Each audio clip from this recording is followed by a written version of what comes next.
used on the...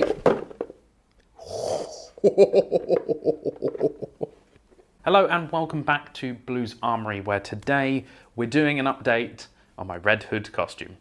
Let's get into it. So the last time I spoke about the Red Hood costume, we had just started the process of building the full Red Hood costume, including helmet, muscle suit, bodysuit, and everything else that goes in with that. And since that video, I've made some significant progress on the Red Hood costume, which I'm really excited to show you today. So let's start off today by showing you what I'm calling a 90% finished helmet. So here's the helmet.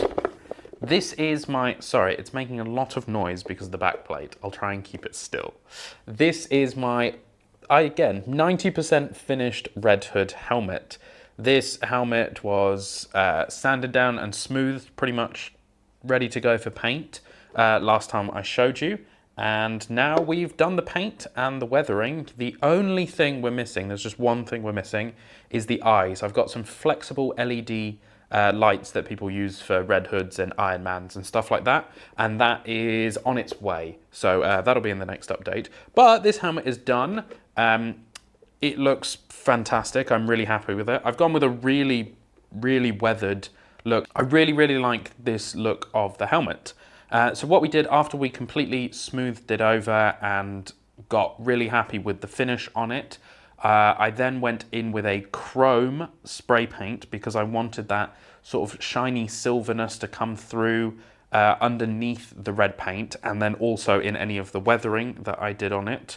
So we didn't do any weathering first, went with the chrome spray paint, did all of the chrome spray paint, let it sit for about 24 hours to really let it adhere to the helmet, and then we went in with a red gloss Rust-Oleum rattle can. So this is the paint that we used. It's a gloss red, apple red Rust-Oleum rattle can. This worked perfectly. We also had to do all of the painting of the lines going up the sides of the face for the Red Hood helmet, and painting in the interior details of the eyes. Basically what I did here was I just used some really cheap acrylic paint, cheap brush, get it all painted and get those details done. With the eyes, it was super easy. You just go over it a few times. It actually might need another coat of paint just because I'm not sure I covered it enough. And then for the lines, I started painting it really detailed, and then I realized I'm weathering the crap out of this, so I'm just going to paint them, fill the lines in, and then it's all going to get mixed into weathering, and also I might have been getting frustrated with painting lines. So we did that anyway and just got all of the details done, and then after that we moved on to the weathering. But with most props and costumes I do, I cannot leave them as they are, and I need to weather them to ruin the work that I've done on the paint, which is how we ended up with this. Now, I've seen a lot of Red Hood helmets from fantastic makers where they don't do any weathering, which looks great. They do a tiny bit of weathering, which looks great. I went overboard and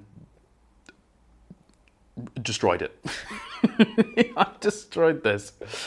So we went with a lot of scarring, a lot of dirt and grime in the creases, just dirt all over it, lots of scuffing, and even some paint chipping as well, which you'll see as well.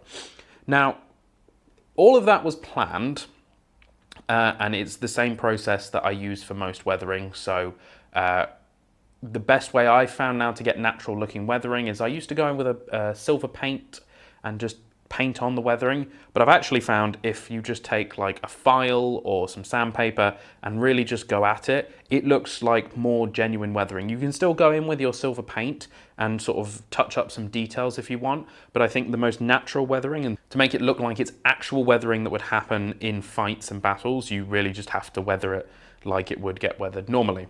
So I was pretty happy with the weathering on the front and the back. It is a little bit darker than a lot of people do for Red Hood, but I actually quite like that look, especially with the muted colours of the bodysuit that I've got and just that more DCEU look I'm going for. I'm modelling this very much on the DCEU Batman.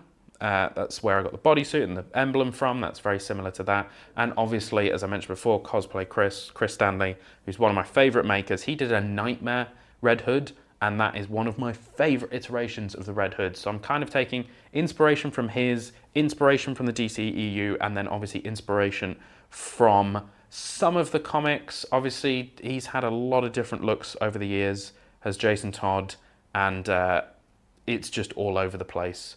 So I'm just kind of taking inspiration from things I like and putting together a Red Hood costume that I like. Anyway, paint-wise, we were done. Now I thought, got to finish this, so I'll hit it with a clear coat. This is where things went slightly wrong. I hit it with a clear coat, and it's really funny because this is the same red paint I used on my TIE Pilot. I've used this red paint on a Mandalorian chest plate that I did, and each time I used a Rust-Oleum clear gloss clear coat, and it has worked fine. No paint chipping, no issues, worked 100% fine. And then I put it on the Red Hood and I came outside and we'd already started to get orange peeling. I don't know why. And I'm not even joking, it's the same can I've used on the...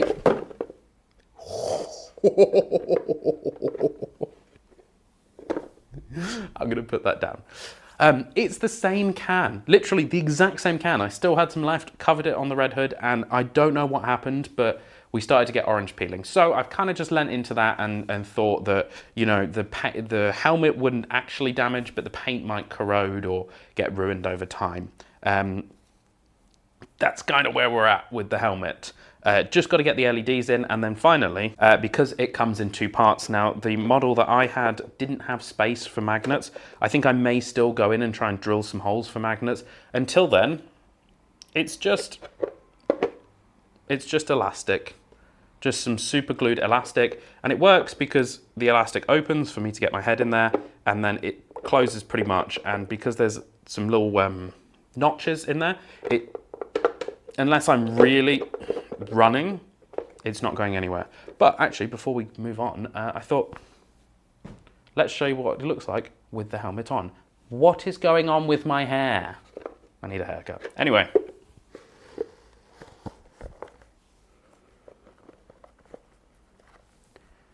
So I don't know if you can hear me in the helmet. Let's see if you can hear that. Can you hear that? I think so. Anyway, this is what the Red Hood helmet looks like on. I think it looks good. It fits my head quite well. There's not any bobble heading going on really, and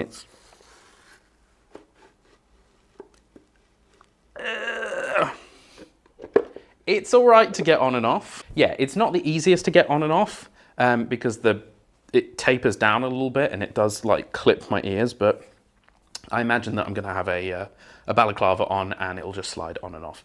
Similar to none of my other helmets because they're really easy to get on and off. So that's the helmet. The helmet is done. We're really happy with the helmet. So we're making really good progress on this. What's remaining? I need to figure out some gauntlets. I was originally going to buy some sort of BVS Dawn of Justice gauntlets like the Batfleck ones, but to get them cast in urethane at the moment is really, really expensive. So we're not going to do that. We're either going to go with something that I can modify, like some motorcycle armor, or I will just print some gauntlets and see how that works and go with some Batman gauntlets. I had some cargo pants arrive. I've got a weapon that's arrived. I need remaining holster, belt, and neck seal. Now, neck seal is already sorted. It's coming from a wonderful maker called Shadow Studio FX out in the States.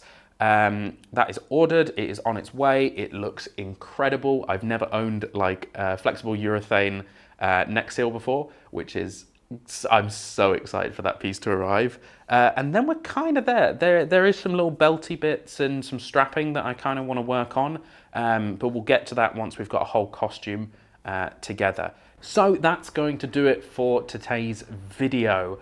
I hope you enjoyed it, because next week or next time, don't know if it's gonna be next week, next time we're gonna do a full costume suit up and see what that looks like with the helmet and the muscle suit and the bodysuit. I'm just waiting for some other bits to come in before we do that. But I hope you enjoyed the helmet update. I'll be back with more. Let me know what you're thinking of the Red Hood series so far. I will see you next time. Thank you very much for watching. Have a great week ahead. Happy crafting and goodbye.